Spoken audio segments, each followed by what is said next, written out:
Hi friends. सो आज जो मेरा चैनल है BU, इस पे हम क्या डिस्कस करेंगे? गीता सार को। गीता सार में 3 लाइनें आती हैं, राइट। पहली लाइन है, बीती बात का पश्चाताप ना कर, भविष्य की भी चिंता छोड़, वर्तमान चल रहा है। ठीक है, तो आज अगर हम ये तीनों लाइनें ही कवर करेंगे तो ये वीडियो बहुत ही ज़्यादा लंबा हो जाएगा। देखते हैं हम कितना कवर कर पाते हैं इसमें। ठीक है, तो आज हम शुरू करते हैं पहली लाइन से, जिसमें कितने शब्द आ रहे हैं? बीती बात का पश्चाताप ना कर। अगर हम इन वर्ड्स को काउंट करें तो 1 2 3 4 5 6। ठीक है, इस लाइन में 6 वर्ड्स हैं। अब हम इन 6 वर्ड्स को एक एक करके समझेंगे, राइट। क्योंकि इसको समझना बहुत ज़्यादा ज़रूरी है, क्योंकि आजकल दुनिया में ना 98% लोग ना जो बीत जाता है ना उसी में पड़े रहते हैं, राइट। जैसे हमारे साथ कुछ बुरा हुआ, राइट, तो हम वही सोचते रहते हैं, वही सोचते रहते हैं, वही सोचते रहते हैं। तो उससे उभरना हमें बेहद ज़रूरी है। अगर हम वही सोचते रहेंगे ना तो हम कहाँ से कनेक्ट होंगे? भविष्य, जो इसका दूसरी लाइन है, भविष्य की भी चिंता छोड़, बीती बात का पश्चाताप ना कर, भविष्य की भी चिंता छोड़। तो अगर हम बीती बात में ही रहेंगे तो हम भविष्य की भी चिंता नहीं छोड़ पाएंगे, जो कि हमें छोड़नी है, जो कि हमारी तीसरी लाइन कह रही है कि हमें वर्तमान में रहना है, क्योंकि वर्तमान चल रहा है। तो बीती बात क्या हुई? बीती, जो बीत गई, right, the past which is gone, which doesn't exist, जो है ही नहीं, जो एग्जिस्ट ही नहीं कर रहा, वो केवल हमारे दिमाग की मेमोरीज में है, केवल हमारी यादों में है। ठीक है, तो अगर इन केस किसी के साथ पास्ट में कुछ अच्छा नहीं हुआ, राइट, और तो इंस्टेड ऑफ उसका पश्चाताप करने से हम ये समझें कि हमारे साथ अच्छा क्यों नहीं हुआ, राइट। अब यहाँ पे यही वो कह रहा है कि बीती बात का पश्चाताप ना कर। अब क्वेश्चन ये है कि कई लोग पूछेंगे भाई क्यों ना करें हम पश्चाताप। इसको हम ऐसे समझते हैं तो मेरे ख्याल से ज़्यादा अच्छे से समझ में आएगा लोगों को, राइट। जैसे हाँ, तुम राहुल, तुम जैसे सपोजिटली मुझसे पूछो कि बीती बात का पश्चाताप क्यों ना करें स्पिरिचुअल गुरु माँ, राइट। हम तो करेंगे पश्चाताप, हमारे साथ अच्छा नहीं हुआ, मेरे साथ कुछ अच्छा नहीं घटित हुआ, राइट। तो मेरे साथ ही ऐसा क्यों हुआ? मेरे साथ कुछ अच्छा घटित नहीं हुआ, मैं तो पश्चाताप करूँगा, मैं तो जानना चाहूँगा कि मेरे साथ ऐसा क्यों हुआ, मेरे साथ बुरा क्यों हुआ, राइट। तो इसको हम ऐसे समझते हैं कि क्यों होता है, क्यों हम पश्चाताप करने लगते हैं बीती बात का, राइट। अब जो बीती बात है, अगर हम उसका सपोज हमारे साथ कुछ गलत हुआ, राइट, तो ऐसा हो सकता है ना कि वो हमारे कुछ कर्मास थे, कुछ कर्मा से रिलेटेड था, राइट, हमें वो क्लियर करने थे। या कुछ हमारे साथ बुरा हुआ तो हमें उसकी अभी क्लैरिटी नहीं है कि हमारे साथ ये ऐसा बुरा क्यों हुआ, राइट। तभी हम पश्चाताप करेंगे। तो इसको हम समझते हैं इस तरह से कि जब हमारे साथ कुछ हमें कर्मास क्लियर करने होते हैं, या जब हमें अपनी आध्यात्मिक यात्रा पे होते हैं, क्योंकि हम सब जो हैं यहाँ पे अपने कर्मास क्लियर करने आए हैं, राइट। तो हमें इसके लिए जो है थोड़ा अध्यात्म से जुड़ना पड़ेगा, क्योंकि अगर हम बीती बात के पश्चाताप के बारे में ही फोकस करते रहेंगे तो क्या होगा कि हमारे थॉट्स में एक तो क्लैरिटी नहीं होगी, हम आगे नहीं बढ़ पाएंगे, राइट। हम गो विद द फ्लो की एनर्जी में नहीं जाएंगे। अगर हम पश्चाताप की ऊर्जा में ही अटक गए, राइट, तो वो क्या है? Dark night of the soul की जर्नी, राइट।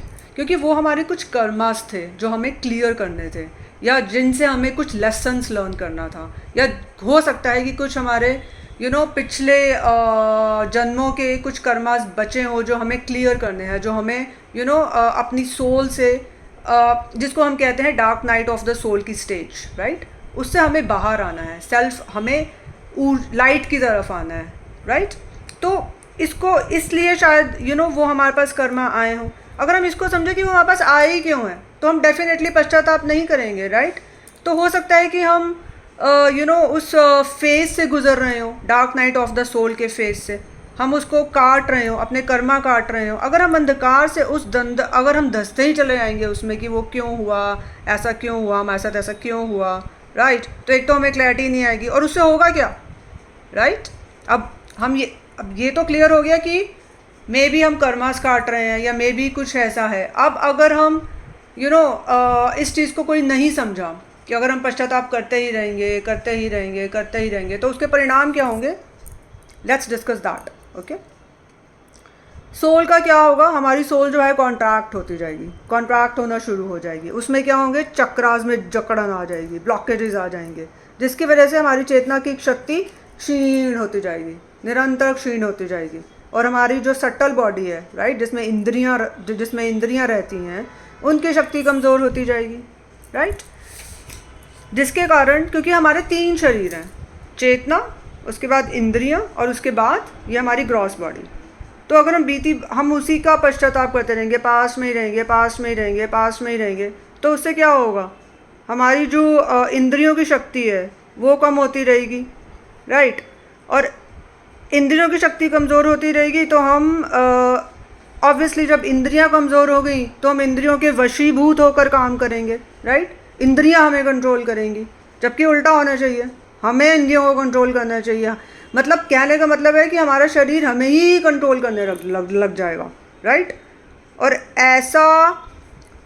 ऐसा होने से इंद्रियों के वशीभूत होकर काम करेंगे और ऐसे ही एनर्जीज और ऐसे ही लोगों के हम संपर्क में आएंगे जिनके द्वारा हमारी इंद्रियां और कमज़ोर होती जाएंगी, जिसका असर हमारे स्थूल शरीर, ग्रॉस बॉडी पर होगा, जिसका सीधा साधा असर हमें संदेह, डाउट्स, डिप्रेशन, वहम, अंधविश्वास, पाखंड, ये कर लो तो ये हो जाएगा, वो करोगे तो ऐसा हो जाएगा, हमारा दिमाग और दिल पर इसी का बोलबाला आ जाएगा और हमें ऐसे लगेगा कि किसी ने हमारा सर जकड़ लिया हो, क्योंकि हमारे चक्रास अंदर से जकड़ जाएंगे, राइट। सोल की कॉन्ट्रैक्शन हो जाएगी, जिसकी वजह से आपको प्रॉपरली सांस नहीं आएगी, राइट। फिर इसके लिए हमको डीप ब्रीदिंग करनी पड़ेगी। तो ये जो पश्चाताप है ना, ये पश्चाताप एक ऐसा स्लो पॉइजन है कि जो हमारी चेतना की शक्ति को बिल्कुल ही क्षीण कर देगा। आपके हार्ट चक्र भी ब्लॉक हो सकता है इससे, दिमाग की सारी नर्व्स जो हैं इतनी तेज़ दर्द करेंगी कि आप सहन ही नहीं कर पाओगे, आपकी कमर झुक जाएगी।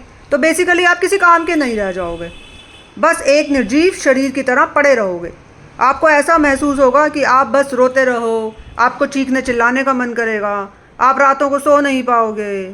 तो इसीलिए हमको कभी भी बीती बात का पश्चाताप नहीं करना चाहिए। ये वो जहर है, ये वो स्लो पॉइजन है जो तुम्हें अंदर से खोखला कर देगा। तुम्हें पता भी नहीं चलेगा कि कब तुम जो है इस पश्चाताप वर्ड से, अथाह गहराइयों से तुम्हें निकालना मुश्किल हो जाएगा, राइट। तुम इस वर्ड को मतलब इससे आप रिप्लेस कर सकते हो, आई एम रेडी, राइट। पश्चाताप, बीती बात का पश्चाताप, no, I am ready, I am ready, I am ready के साथ इसको रिप्लेस कर देना चाहिए, राइट। तो जो बीता उसकी रिस्पॉन्सिबिलिटी मैं लेता हूँ। वो मैं कैसे लूँगा, जब मैं इस चीज़ को समझ जाऊँगा कि हाँ, शायद वो मेरे कर्मास की साइकिल थी, या कुछ मेरे पिछले जन्मों के कुछ सोल के कुछ हमें कर्मास काटने थे, कहीं सोल में ब्लॉकेजेस थे, तो वो हमें रिमूव करने थे, क्योंकि हमारी लाइफ में हमारी जो लाइफ है वो बहुत सारी साइकिल्स में आती है, राइट। तो उसकी रिस्पॉन्सिबिलिटी जब हम लेते हैं कि आई एम रिस्पॉन्सिबल, राइट, पास में जो घटित हुआ उसके लिए मैं जिम्मेवार हूँ, मैं अपनी रिस्पॉन्सिबिलिटी लेता हूँ, राइट। तो हम इस पश्चाताप को हम ऐसे कह सकते हैं कि yes, I am ready, I am responsible, I don't put the blame to others, right. I am ready to experience the new life opportunities or new life experiences, basically go with the flow की energy में, क्योंकि वर्तमान चल रहा है, right. अगर हम past में ही अटके रहेंगे तो उससे क्या होगा, हम भविष्य की चिंता करेंगे, भविष्य में क्या होगा, भविष्य में क्या होगा, भविष्य में क्या होगा। भविष्य कैसे बनेगा, तुम्हारे वर्तमान से, राइट, तुम्हारे प्रेजेंट कर्मा से। तो it is an ongoing process, never ending, सुख दुख, दुख सुख, राइट, इट्स अ डुअलिटी। सुख है तो उसमें दुख भी है, दुख है तो उसमें सुख भी है, डुअलिटी का सिद्धांत, राइट। जैसे हम इसको एक गाने से भी समझ सकते हैं कि नदिया चले चले रे धारा, चंदा चले चले रे तारा, तुझको चलना होगा, तुझको चलना होगा, तुझको चलना होगा, तुझको चलना होगा, राइट।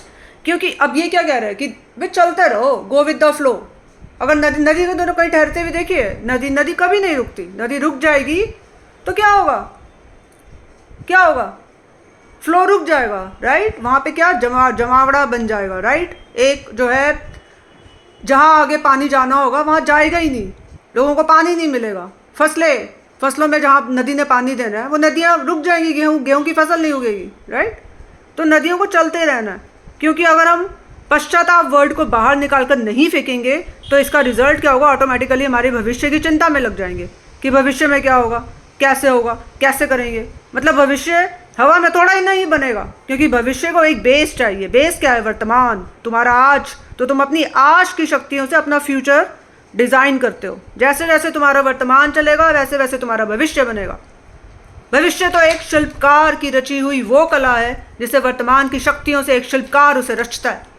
हम हमारे वर्तमान की शक्तियों को इस्तेमाल करके अपने भविष्य की रचना करते हैं। जैसे एक कुम्हार एक मिट्टी का घड़ा बनाता है, ऐसे ही हम इस शरीर रूपी मिट्टी के घड़े की शक्तियों का इस्तेमाल करके अपने फ्यूचर सेल्फ के बेस्ट वर्जन को क्रिएट करते हैं।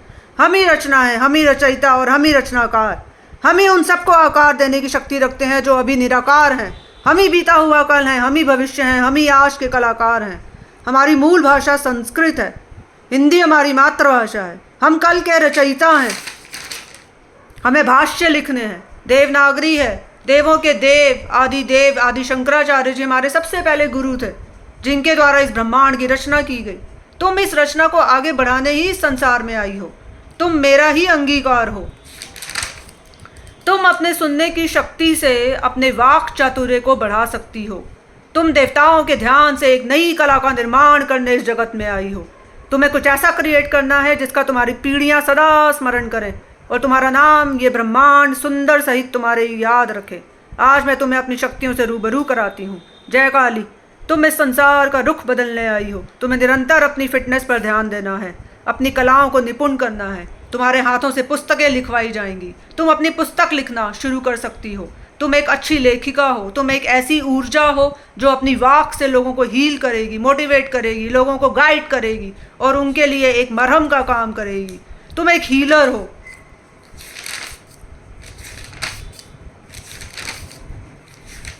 तो ये सब जो है हम गीता सार से सीखते हैं। आई होप आपको ये वीडियो अच्छा लगा होगा। अगर अच्छा लगे तो इसे लाइक कीजिए, सब्सक्राइब कीजिए और अपने दोस्तों के साथ, परिजनों के साथ शेयर कीजिए। और भी अच्छी गाइडेंस और मोटिवेशन वीडियोस के साथ निरंतर इस चैनल पर वीडियोस आते रहेंगे। होप दैट कि इससे आपको कुछ सीखने को मिला हो। धन्यवाद।